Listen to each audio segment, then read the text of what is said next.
Good morning, everyone, and welcome back to NADA LiveStage. I'm Jared Allen with NADA. It is my great pleasure to get our Friday morning press conferences started, and we've got a couple of really important big announcements to make. So we're going to start with one that is right in line with one of the major themes of the 2022 show, which is electric vehicles.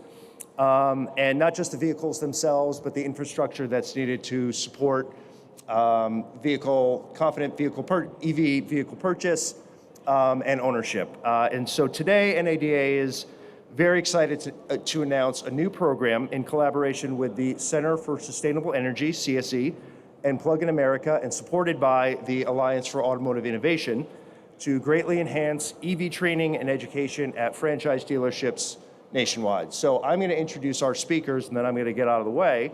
We're going to hear today from Mike Stanton, President and CEO of NADA, Liza Borges, the CEO of Carter Myers Auto Group, John Gartner, Senior Director with the Center for Sustainable Energy, and Joel Levin, Executive Director of Plug-in America, and finally John Bozzella, CEO of the Alliance for Automotive Innovations. Mike? Thank you, Jared, and good morning, everyone. You've heard us talk a lot about dealers and the fact that we are all in with our car companies on the journey to electrification, and we're also essential in terms of how we're going to get to the aggressive goals that have been set by the administration and others. So one of NADA's responsibilities, we advocate for dealers, but we also have a responsibility to help educate dealers. And we thought we'd do it a little differently this time. We've got a great 20-group program and dealer academy, but we needed to extend our expertise, and that's why we chose these two great partners. We're also a dealer-led organization, and I hit Liza on the spot here, and I just asked her if she could say a couple of words because she's been very influential on putting this partnership and this program together. So, Liza. Thank you, Mike. I'm super excited about the announcement today and the partnership that NADA has put together with CSE and Plug-in America. As a dealer, we have an opportunity right now to continue to strengthen our relationship with consumers and be their trusted advisor as they move down this EV journey. And that means knowing more than just the product that we're selling. So PIA and CSE are going to help us through this training and certification program, being able to answer questions for consumers around charging infrastructure, how it will affect their home and energy bills, how to look at total cost of ownership, all of the things that go along with the product that we are excited to be representing for our future. So thank you, Plug-in America, CSE, and NADA for creating this certification program for all the dealers here today. All right.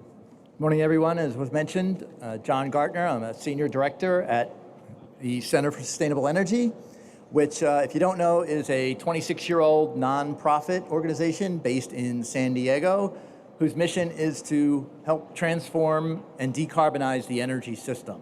We've been working on transportation and electrification for more than 10 years, and I lead our group of 30 researchers, data scientists, and analysts who are understanding all the change that's need to be made to electrify, our transportation system.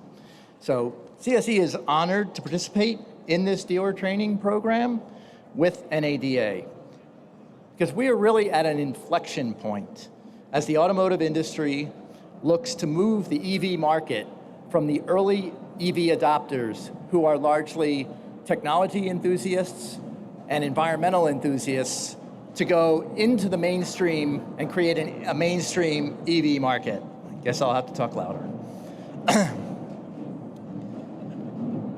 So the new generation of consumers are not necessarily starting out looking at EVs, but they are looking for an exhilarating driving experience that just might happen to be electric drive. And so that requires a different conversation at the dealership to really understand the benefits and challenges of EVs. The dozens of exciting new models coming to market in the next few years across new segments such as pickup trucks and SUVs will bring into the dealerships millions of consumers who have many questions about how EVs operate, their benefits, and to understand their challenges as well. The sales representatives who work at these dealerships will be pivotal in guiding these consumers to make the best choice to suit their needs. And this training program will provide these representatives with the knowledge that they can rely on to remove any fear, uncertainty, or doubt about owning an EV. Since 2010, CSE has been working together with 1,400 dealerships and interacted with more than 700,000 consumers who are now EV owners. While much has changed during that time, including that EVs have become much more capable and fun to drive, many of the same misconceptions and questions about EVs remain. Our surveys, focus groups, and conversations with consumers continue to show that they need the help of trusted resources to understand about things such as battery safety and reliability, operating costs, driving range, and how to charge their vehicles, as well as the many benefits that EVs provide.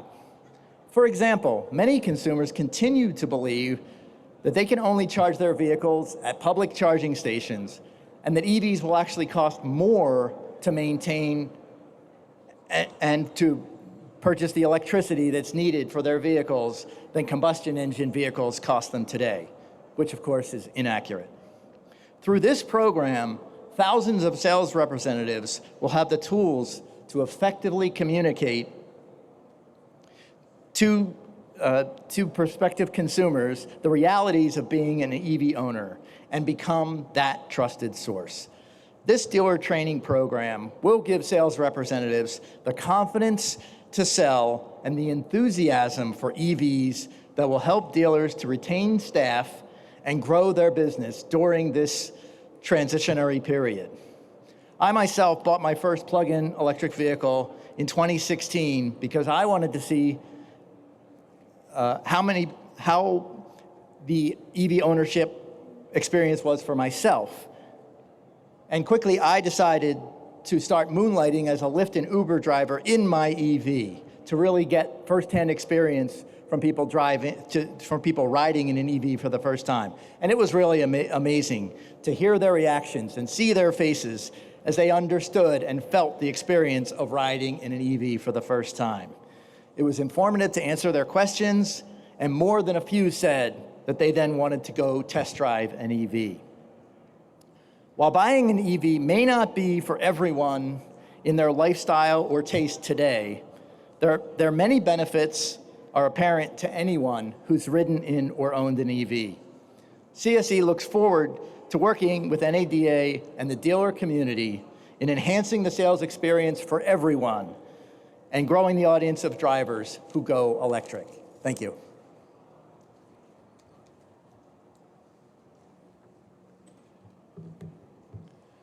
Hi, I'm Joel Levin. I'm the Executive Director of Plug-in America. We are the national consumer voice for electric vehicles. We're an association of EV drivers from every state in the country, and we are the national leaders on brand neutral public education on EVs, and we've been doing it since 2008. Our members have the world's deepest pool of experience in living with and driving EVs over many years, and they know that electric drive is just a fundamentally better way to get around. For starters, it's a better drive. EVs have maximum torque from a standstill. People love the smooth, quiet acceleration. Ask any EV driver, and you'll quickly find out that people just love their cars. Buying an EV, it's not like eating your broccoli, because it's good for you. We just completed a national survey, and 92% of EV drivers said that their next car is going to be an EV as well. EVs are cheaper and more convenient to maintain because they have so few moving parts. They're more convenient to fuel because most people charge at home at night while they're sleeping, and you don't have to get stinky chemicals on your hands. And electricity is it's a better fuel. It costs the equivalent of about $1, $1.50 a gallon, and the price is stable. Electricity is locally produced, so it's not affected by international events. It doesn't jump up when there's a war overseas or there's some other kind of disruption in the oil market. And all the money that you spend on EVs stays in your community. It doesn't go overseas. So, of course, also electric vehicles don't have a tailpipe, so needless to say, they're great for the environment. But actually, electric vehicles have been around for a long time. When Henry Ford first built his Model T in 1908, electric propulsion was actually the most common means of moving cars around. But because of the limitations of batteries, Ford decided to go with an internal combustion engine. Back then, batteries were heavy, expensive, and not very powerful.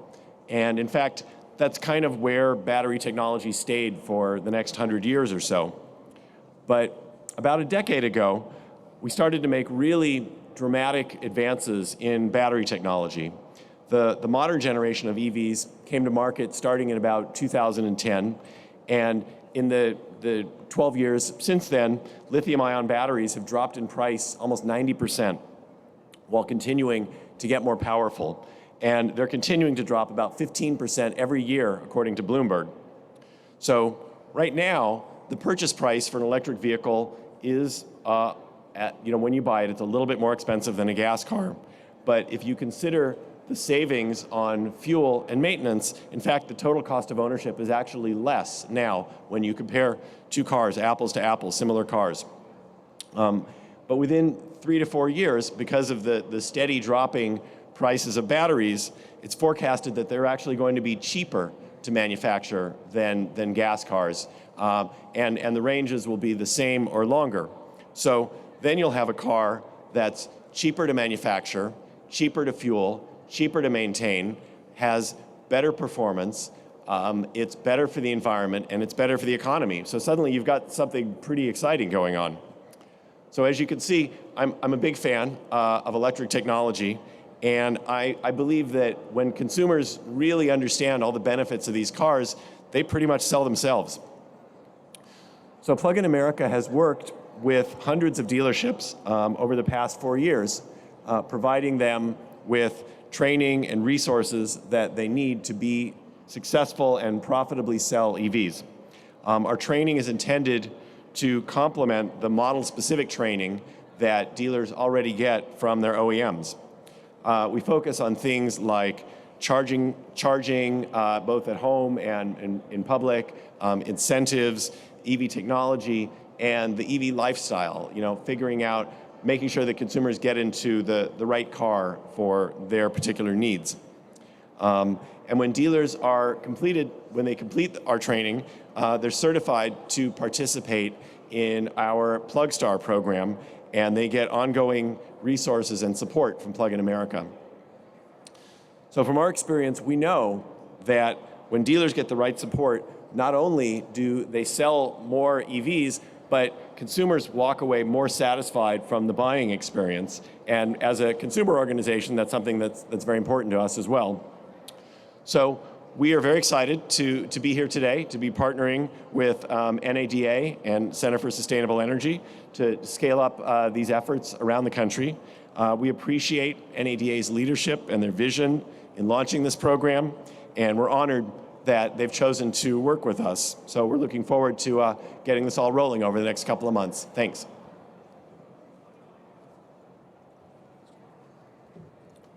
I'm John Bozzella with the Alliance for Automotive Innovation. It's terrific to be here and to be supporters of such a great and important program.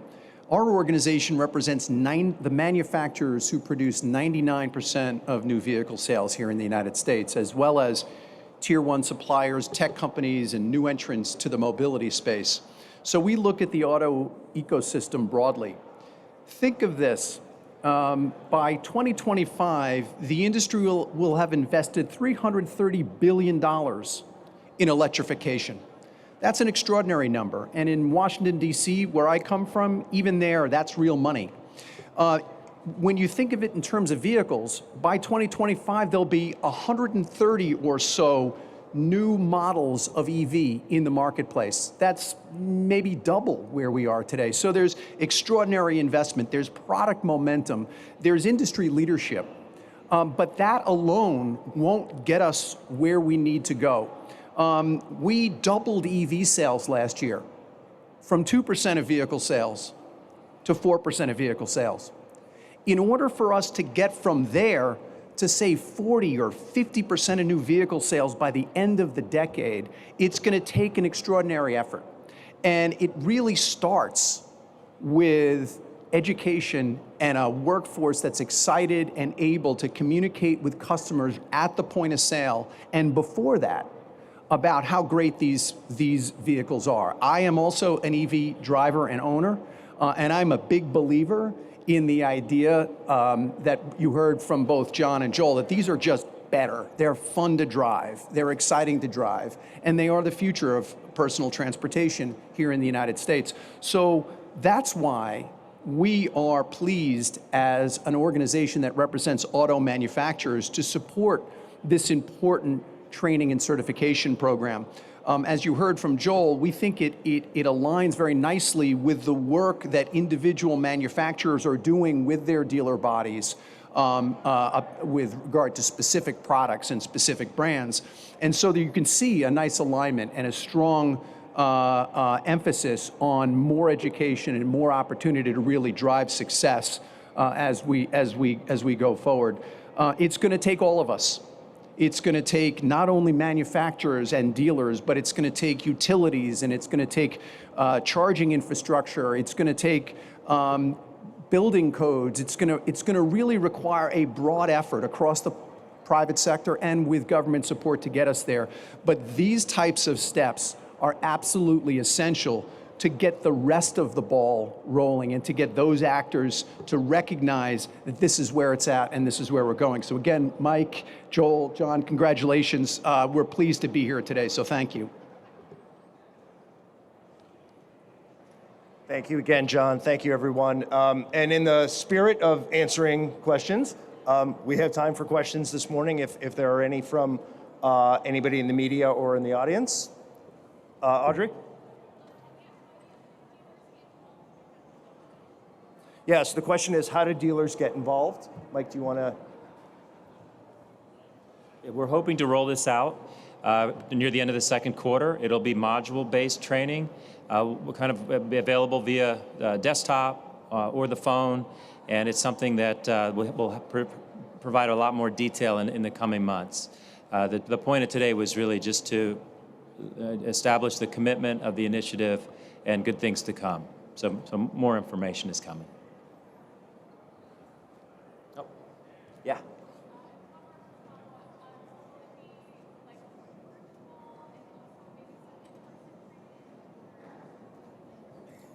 Yes, be both options. Yes, sir. What is the current footprint of lithium-ion recycling? Oh boy, it's a great question. It's one that I'm not smart enough to answer. Did any of you hear that? Okay, great.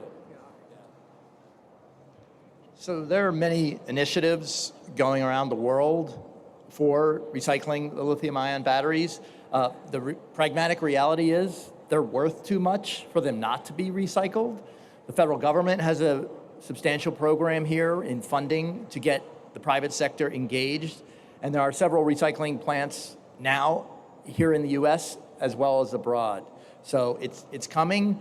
The challenge right now is there aren't that many EVs that their batteries need to be recycled today, but the initiatives are being formed to meet that challenge as we get higher volumes in the years to come of batteries that can be recycled and put back into place, not only as transportation, but also as stationary storage. There's a lot of value as we start to see a lot more interest in stationary storage to support the electric grid, that a lot of the same EV batteries can be used for that purpose as well. Yeah, and just from the auto manufacturer's perspective, to add to that, we are working with government partners today on developing that circular economy. So we're not waiting for the volumes of recyclable batteries to get there. We're working right now to try and be ahead of the game, and that's government support and research, as well as looking at standards that might support that type of recyclability.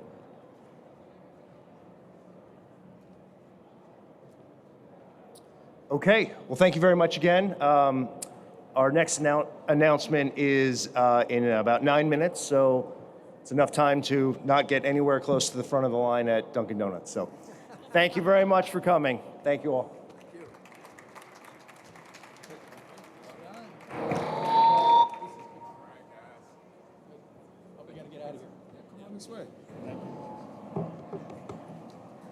All right, well, definitely. How are you guys enjoying the morning so far?